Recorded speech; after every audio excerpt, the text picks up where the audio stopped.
السلام عليكم ورحمة الله تعالى وبركاته. مرحبا بكم مرة أخرى، معكم دائما فاتحة من قناة لاله فتو. كنتمنى تكونوا بخير وعلى خير وبصحة جيدة، وانتم كتشوفوا الفيديو ديال الجزء الثاني من المطبخ ديالي اللي ان شاء الله كنت وعدتكم انني ننزل لكم هذا الفيديو هذا او هذا الجزء هذا من جولة في مطبخي، وغادي نوريكم كيفاش يعني رتبت جميع الأغراض ديالي في الأدراج وكيفاش نظمته، ونوريكم طريقتي في ترتيب المطبخ.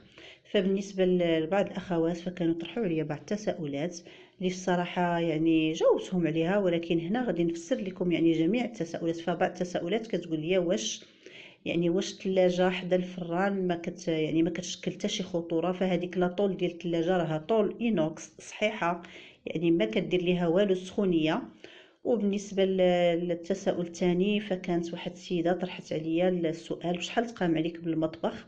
فبالنسبه للثمن، فلما كتعيطي يعني صانع المطابخ فضروري انه يعني كيعطيك واحد فورفي، لانه كيشوف هو شحال غتقام عليه السلعه، فما كيتحسبش هو المتر. فهو ماشي بحال الطلامط او لا طابيسري ولا انا هادو حوايج اللي كيتحسبوا يعني المتر. فبالنسبه للمطابخ راها فورفي، فكيدير لك خوكي 3 دي غراتوي، يمكن لك تعيطي لمول المطابخ، فراه ما كاين حتى شي مشكل، راهم كيعطيو الثمن بالمجان وكيعطيوك حتى الكروكي بالمجان. اذا هنا نبدا معكم على بركه الله. كيف ما كتشوفوا انا حليت معكم هادوك، يعني فين وصلنا اخر مره، فحليت معكم هادوك لي تيغوا، فكيف ما هادوك البيبان عفوا. فكيف ما كتشوفوا بلاكارات انا كنت دايره فيهم يعني الزلايف وكل ما يخص الحساء. وهذا البلاكار هذا فهو واحد البلاكار اللي كيبقى سوربريز، فانا يعني زدته حتى لاخر لحظه. فبالنسبه لهاد المطابخ راه كتبان لك بلاصه خاويه يمكن لك تزيدي فيها ولو انك تكملي، فكيعبر لك وكيزيدك يعني اللي بغيتي. وهنا كيف ما كتشوفوا انا وضعت فيه الشوفو الكتريك، لانني كيف ما شفتوا في الاول ديال الفيديو فانا كنت حيت الشوفو اللي كان عندي اغاز، وكانوا عندي جوج ديال البوطات الغاز في الدار وكانوا صعاب شويه، يعني كيشكلوا واحد الخطوره. بالاضافه الى ان مسخن الماء كان عندي يعني في واحد المكان اللي شويه مضيق ومزموت بزاف، وكان الله يستر لا قدر الله كان يقدر يشكل لي خطوره. كنت دائما تنتهدد عليه باش نحيدو من هذاك المكان. وكيف ما كتعرفوا انا عندي الفو بلافون ديال القبص، فمن تما دازت لانستالاسيون، فما كانش يعني ما كانش واحد الخدمه اللي كثيره، فالبلومبي دغيا دوز هادشي. فوالا هذا بلاكار كيبقى فيه شوفوا. بالنسبه لهذا المكان فانا عودت ليه الزليج لانه غادي يبقى كيبان. هاد البليصه هذه فكانت عندي من قبل واحد الكوان اللي كنقولوا واحد الكوان اللي كان يعني مسدود ما كتبان فيه حتى شي حاجه، لان كنت واضعه فيه لا ماشينه لافي او اله ديال غسيل الملابس. وهنا راه بقى عندي خاوي، وحتى الشرجم راه كيف ما كتشوفوا ولا ليبر. هنا غنفتح معكم الادراج. فهاد التيروار هذا فوضعت فيه كل ما يخص لومبالاج، البلاستيك ديال التجميد، الاسياخ الخشبيه، البابي الالومنيوم، لابسوربون، ورق يعني كل شيء اي حاجه كتخص الفرن واللومبالاج فوضعتها هنا. كذلك هاد الاكياس ديال القمامه اعزكم الله. وهنا غنفتح معكم الدرج الثاني، فهنا وضعت به كل ما يخص الحلويات، يعني كاع الماتيريال اللي كنبغي نخدم فيه في سباتول اي حاجه ديال الحلوى.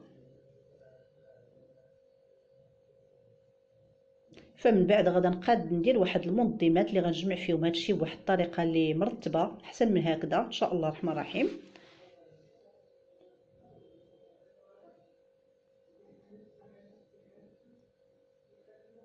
فهكذا كيكون كلشي قريب مني، يعني قريب للفرن. وهاد الدرج هذا او هاد التيروار فكيف ما كتشوفوا الطول ديالو راه يعني كاين المساحه. فانا مؤقتا وضعت فيه هاد الحويجات هادو، ولكن من بعد فغادا ناخذ واحد القراعي اللي غيكونوا طوال، وغنوضع فيهم السكر سنيده، وغنوضع فيهم لي بات، يعني كل يعني اي حاجه عندها علاقه بالتغذيه. فمن بعد غادا ناخذهم غنشاركهم معكم لان فيه الطول. غناخذ واحد القراعي اللي شيئا ما يكونوا طوال بهاد الطول هذا.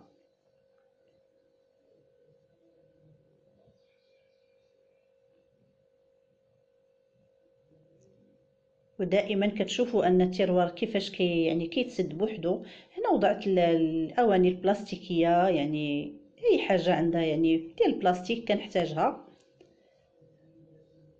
وهذاك السطل الداخل رانا وضعت فيه الدقيق، ولكن من بعد غادا ندير علب صغيره اللي غادا نقادها ان شاء الله. فهذا غير ترتيب اولي، مازال غادا نقاد ان شاء الله. كيف ما تشوفوا النافذه فكانت عندي فيها الكليماتيزور في هذاك المكان فوق من الكرياج، فانا حيدتها وضعتها خارجا، فكانت فيها واحد التماره باش خرجتها على برا لان الكرياج كله تقلع من بلاصتو، وكانت واحد الصعوبه يعني يخدموا بالهرنيات وكان شويه صعيبه. ولكن الحمد لله انا ارتحيت فربحت هذه المساحه هذه ديال هذه النافذه اللي بالنسبه لي بحال واحد البالكون صغير، يعني اي حاجه كنبغيها تضرب فيها الشمس فكنحطها تما. انا كيف ما تشوفوا انا الطاجين غسلته وحطيته تما كاينه حتى كيضرب فيه الشمس مزيان. وهاد البليصه هادي فوضعت فيها هاد المنظمه اللي كانت عندي من قبل اللي خاصه بالخضر، فانا كنوضع البطاطس والبصله على برا لان ما كيبغوش الثلاجه. وهنا واضعه بعض الاكياس البلاستيكيه اللي يمكن لي نستعملها ديال التقضيه.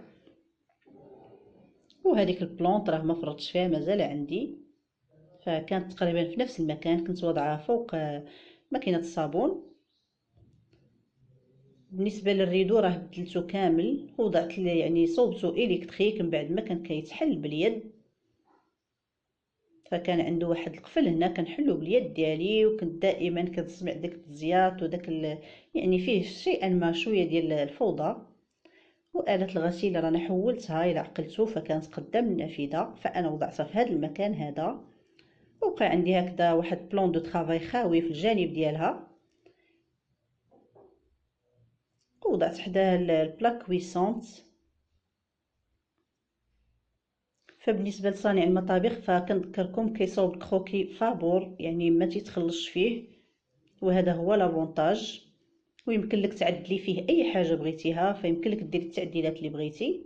هنا انا غنفتح معكم هاد البلاكار هذا اللي كيتحل فوق على شكل فيترين، اللي اختاريت انها تكون يعني بيضاء، ما بغيتش نديرها زجاجيه. وفوق منه كذلك كاين بلاكار كيتحل بنفس الطريقه خشبي. وضعت فيه بعض الاواني اللي ما كنستعملهاش بزاف كتبقى دائما بعيده،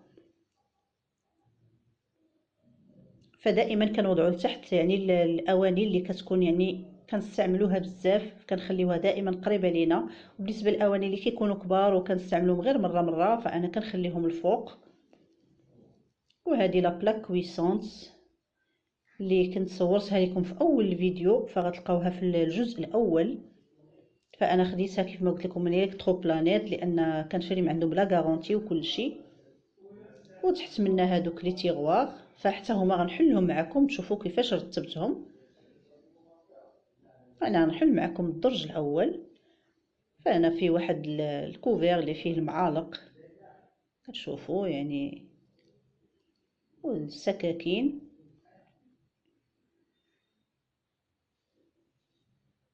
فبالنسبه لهاد المنظمه هذه اللي في قلبه فكيصوبها لك يعني كتكون داخله في المطبخ، كيجيبها لك مع المطبخ ديالك. فهي مصنوعه من واحد البلاستيك ميلاميني صحيحه شويه. والان غنحل معكم الدرج الثاني التيروار الثاني اللي وضعت فيه جميع التوابل. فهاد القريعات هادو كنت شاركتهم معكم من قبل في واحد الفيديو في المشتريات ديالي للمطبخ، فخديتهم من ايكيا، فكل مره كنمشي كناخد منهم. وبالنسبه لهنا هاد القريعات هادو فكانوا عندي من قبل، ووضعت فيهم هنايا جميع يعني الحلبه الزعتر الحب رشاد يعني اي حاجه كنحتاجها هكذا ديال الاعشاب فخليتها هنا. وهنا من بعد غناخد واحد المنظمه اللي غنجمع فيها هاد المغرفه وهاد المعالق الكبار.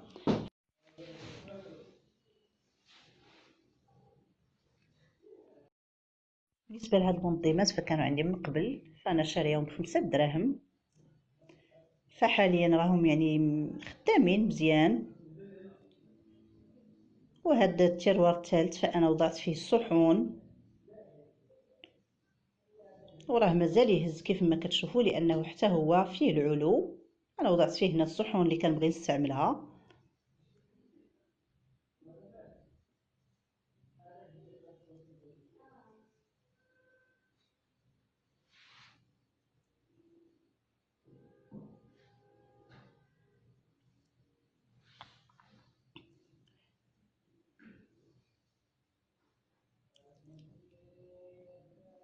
فكذلك هنا وضعت بريز اون دوبل لانني اكيد غادا نحتاجو. وبالنسبه للرخام فكيف ما كتشوفوا وضعت هذاك الرخام الكحل كيف ما وضحت لكم في الجزء الاول من الفيديو، فكيسهل عليا يعني انني نمسحو بسهوله صراحه، فسهل بزاف. وهنا وضعت آلة الغسيل ديال الصحون لافيسيل.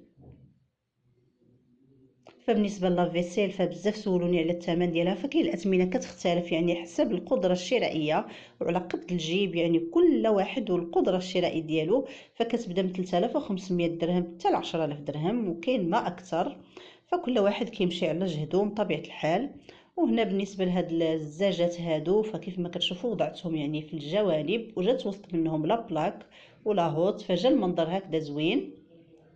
ودائما لافيسيل فخصها تكون دائما حدا لافابو، لان كتكون واحد لانستالاسيون بيناتهم لي يعني اللي مجموعه. وهنا وضعت لي طاس ديال القهوه ولي ماغ، يعني كل حاجه عندها علاقه بالقهوه، فكتكون قريبه مني هكذا يعني سهله. ومازال عندي هاد البلاكار هذا اللي بقى خاوي، فانا مازال عندي واحد بعض الاواني باغا ناخذهم فغنوضعهم فيه ان شاء الله. ان كيف ما قلت لكم من قبل فما بقاش يمكن لي نقدر نشري شي حاجه اخرى، لان ما كانش عندي ديرونجمون في وضع الاواني. وبالنسبه للبلافون هو هذا، فصبغته بالزيت لون كريمي اللي كيتماشى مع لون المطبخ. بالنسبه للاخت اللي سولتني في الفيديو الاول عن لون المطبخ فهو ماشي ابيض، فهو كريمي. وهذا الليفيي فانا خديته بوحدي، يمكن لك انك تطلبيه من يعني من عند يعني اللي غيركب لك الثلاجه. فانا اختاريت انني نشري الشكل اللي بغيت. انا يعني كنت كنقلب، كانت حاجتي بواحد فيه جوج ديال الاحواض، ولكن يكون حوض كبير وحوض صغير اللي شويه قليل في السوق، فانا قلبت عليه ولقيته. فهذا هو المطبخ. انا حليت معكم جميع الادراج باش تشوفوا كل شيء. البلاكارات دائما كنحاول ما امكن انني الحاجه اللي غنستعملها بزاف نخليها هي القريبه لتحت.